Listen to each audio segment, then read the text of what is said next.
हैं।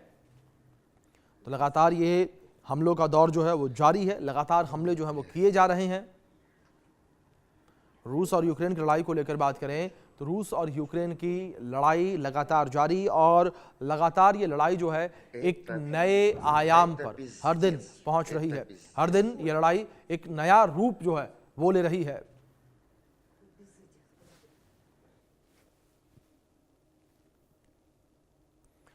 अब बात करेंगे एप्स्टीन फाइल को लेकर। अमेरिका में एप्स्टीन फाइल्स ने खलबली मचा दी है। जेफरी एप्स्टीन अमेरिका का बड़ा फाइनेंसर और सेक्स स्कैंडल का दोषी था। जेल में ही उसकी मौत हो गई थी, और एप्स्टीन से जुड़े हुए दस्तावेजों के रिलीज होने से एक बार फिर से दुनिया भर में हलचल मच गई है। और लगातार अब आपको बता दें कि उसके कारनामों से जुड़ी हुई फाइल्स को एप्स्टीन फाइल्स के नाम से जाना जाता है। न्याय विभाग ने यौन अपराधी जेफरी एप्स्टीन के साथ राष्ट्रपति डोनाल्ड ट्रंप की तस्वीरें पहले हटा ली, लेकिन विवाद बढ़ा तो अगले ही दिन अमेरिका के डिपार्टमेंट ऑफ जस्टिस यानी कि डीओजे ने अपनी वेबसाइट पर फिर से ट्रंप की फोटो अपलोड कर दी है। हालांकि अब भी एप्स्टीन फाइल को पूरी तरीके से रिलीज नहीं किया गया है, यानी कि अभी भी कई राज दबे हैं, छिपे हैं, बाहर आने बाकी हैं। और डीओजे की वेबसाइट पर ट्रंप की फोटो फिर से जारी की गई, जो कि स्क्रीन पर आपके ये वही फोटो है जो पहले हटा ली गई थी और अब जारी की गई है। यौन अपराधी जेफरी एप्स्टीन के साथ ट्रंप की फोटो ये जारी की गई है।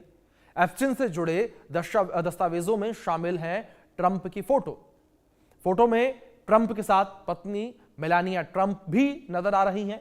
शनिवार की रात ट्रंप की फोटो वेबसाइट से हटा ली गई थी, जिसको लेकर बड़ा विवाद हुआ, और शुक्रवार की रात जारी करने के 24 घंटे के अंदर ही ये फोटो हटाई गई थी। फोटो लगातार स्क्रीन पर आपके चल रही है। ये वही फोटो है जो एप्स्टीन फाइल्स अपलोड करने के बाद निकलकर सामने आई थी, फिर हटा ली गई थी, और अब एक बार फिर से ये फोटो अपलोड कर दी गई है।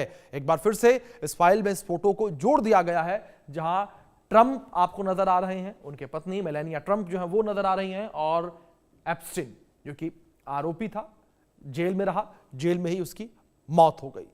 ये फोटो लगातार चर्चा का विषय बनी हुई है, क्योंकि कई मौकों पर इससे पहले भी अमेरिकी राष्ट्रपति ट्रंप जो है इस बात को नकारते रहे हैं कि एप्स्टीन से उनका कोई भी संबंध नहीं रहा, वो एप्स्टीन से कभी मिले नहीं हैं, उनका कोई भी नाता नहीं है। क्योंकि अगर अमेरिकी राजनीति को लेकर बात करें तो अमेरिकी राजनीति में एप्स्टीन एक ऐसा नाम, एप्स्टीन फाइल एक ऐसा शब्द जो काफी ज्यादा चर्चा का विषय रहा है, जिसको लेकर काफी ज्यादा चर्चा होती रही है, और विपक्ष भी अब इस पूरे मामले को उठाता हुआ नजर आ रहा है। विपक्ष भी इस पूरे मामले पर डोनाल्ड ट्रंप को घेरता हुआ नजर आ रहा है, क्योंकि कुछ ऐसे भी आंकड़े निकलकर सामने आए हैं, जानकारियां निकलकर सामने आई हैं, जिसमें यह दावा किया जा रहा है कि ट्रंप ने एप्स्टीन के प्राइवेट प्लेन का भी इस्तेमाल कई मौकों पर किया है। और अब सवाल उठता है कि डीओजे की वेबसाइट से ट्रंप की फोटो समेत 16 फाइलें कहां गायब हो गई थी। फोटो और फाइलें गायब होने पर डीओजे ने तब कुछ जवाब नहीं दिया था। विपक्ष आरोप लगा रहा था कि कुछ छिपाने की कोशिश की जा रही है, लेकिन अब डीओजे ने दोबारा से ट्रंप की फोटो विभाग की वेबसाइट पर अपलोड कर दी है। बताया जा रहा है कि कुछ वकीलों ने ट्रंप की फोटो जारी करने पर आपत्ति जताई थी, उसके बाद फोटो हटा ली गई और अब फिर से रिलीज या यूं कहें कि री रिलीज कर दी गई है। कुछ और अपडेट्स आप तक हम पहुंचा रहे हैं ग्राफिक्स के माध्यम से। ये फोटो क्यों हटाई गई थी, तो आपको बता दें कि न्यूयॉर्क के वकीलों ने इस तस्वीर पर आपत्ति जताई थी। पीड़ितों की पहचान उजागर होने का खतरा उन्होंने बताया था। एहतियातन ट्रंप को फोटो समेत 16 फाइलें हटाई गई थी। ये जानकारी जो है वो निकलकर सामने आई थी, ये स्टोरी, ये थ्योरी निकलकर सामने आई। जांच में वकीलों की आशंका के मुताबिक कोई खतरा नहीं मिला। तो ये अपडेट आप तक हम पहुंचा रहे हैं। दूसरी ओर डीओजे की वेबसाइट पर दोबारा से फिर ट्रंप की फोटो जो है वो डाल दी गई, अपलोड कर दी गई, और फोटो को बिना किसी बदलाव के दोबारा से जारी किया गया। ये भी एक बड़ी बात है, क्योंकि फोटो में कोई बदलाव जो है वो नहीं किया गया, जस की तस फोटो वापस से अपलोड की है। अब यहां पर हालांकि ट्रंप की तस्वीर को जारी करने और फिर उसे 24 घंटे के भीतर हटा लिए जाने को लेकर विपक्ष ने सरकार पर निशाना साधा था। विपक्षी पार्टी डेमोक्रेट के सांसदों ने आरोप लगाया कि सरकार कुछ छुपाने की कोशिश कर रही है और वेबसाइट से तस्वीर हटाने पर विपक्ष ने आरोप लगाए थे। सरकार पर ट्रंप को बचाने की कोशिश का आरोप लगा और सरकार पर ट्रंप को बचाने की कोशिश का ये गंभीर आरोप विपक्ष ने जो है वो लगाया था। विपक्षी सांसदों ने सरकार से पूरी पारदर्शिता की मांग की। यहां पर विपक्ष लगातार ये मांग करता रहा कि पूरी की पूरी पारदर्शिता रखी जाए। न्याय विभाग पर कवर अप करने के आरोप लगाए गए, यानी कि लीपापोती करने के आरोप लगाए गए। वेबसाइट से तस्वीर हटाने पर विपक्ष ने ये आरोप लगाए थे। साथ ही साथ सरकार पर ट्रंप को बचाने की कोशिश का भी आरोप लगाया गया कि सरकार ट्रंप को बचाने की कोशिश कर रही है। ट्रंप का नाम जुड़ रहा है, उस नाम को हटाने की, दूर करने की कोशिश की जा रही है। विपक्षी सांसदों ने सरकार से पूरी पारदर्शिता की मांग की, ट्रांसपेरेंसी की मांग की कि जो चीजें हैं वो सभी के सामने रखी जाए, जो बात है, जो मुद्दा है वो सभी के सामने रखा जाए और ट्रंप को बचाने की कोशिश न की जाए। ये बात जो है वो विपक्षी सांसदों के द्वारा कही गई और इसी विरोध के चलते शायद एक बार को कहा जा सकता है कि जो ट्रंप की फोटो है वो एक बार फिर से अपलोड की गई है।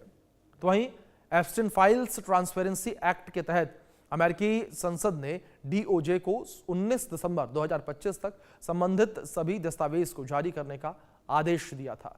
हालांकि डीओजे ने अभी कुछ ही दस्तावेज जारी किए हैं जिनमें हजारों पेज और सैकड़ों इमेज शामिल हैं, लेकिन इस बीच ट्रंप की फोटो हटाने और फिर दोबारा उसे जारी करने को लेकर सफाई दी है।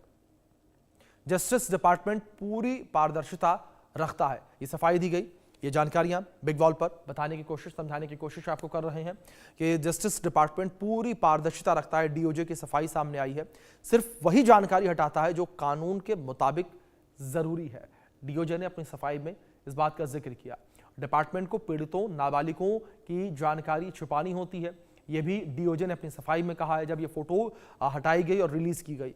संवेदनशील जानकारियों की पहचान भी छिपाता है डिपार्टमेंट, ये भी यहां पर डीओजे के द्वारा कहा गया। कुछ पीड़ित खुद कुछ जानकारी हटाने की मांग करते हैं, ये भी यहां पर डीओजे ने सफाई में कहा है।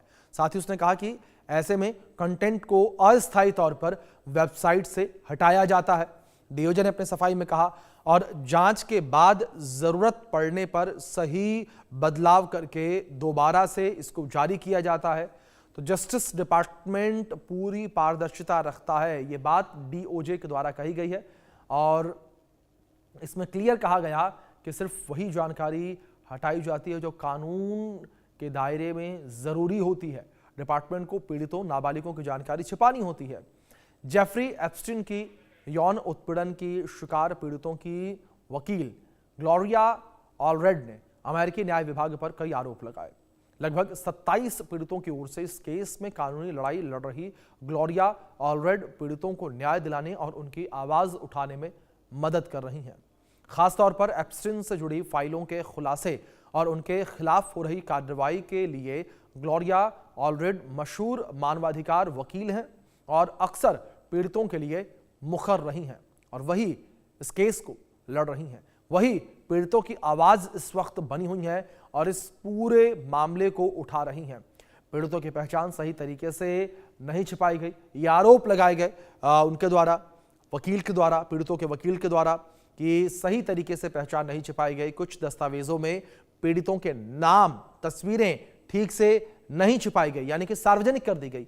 पीड़ितों की पहचान ठीक से न छिपाना गलत है, यह कहा गया वकील के द्वारा, पीड़ितों के वकील के द्वारा।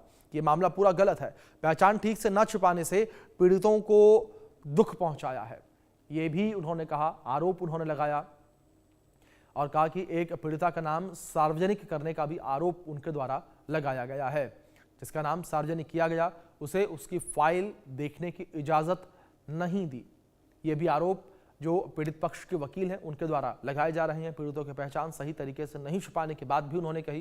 उन्होंने साफ तौर पर कहा कि जो पीड़ितों की पहचान है वो सही तरीके से नहीं छिपाई गई और कई आरोप उन्होंने लगाए हैं, आपत्तियां उन्होंने दर्ज कराई हैं। साथ ही साथ उन्होंने ये भी कहा कि पीड़ितों की जो तस्वीरें हैं वो भी सार्वजनिक कर दी गई। पीड़ितों का जो नाम है कुछ लोगों का वो भी सार्वजनिक कर दिया गया। ऐसे में कई बड़े गंभीर सवाल जो है इस वक्त खड़े होते हुए नजर आ रहे हैं।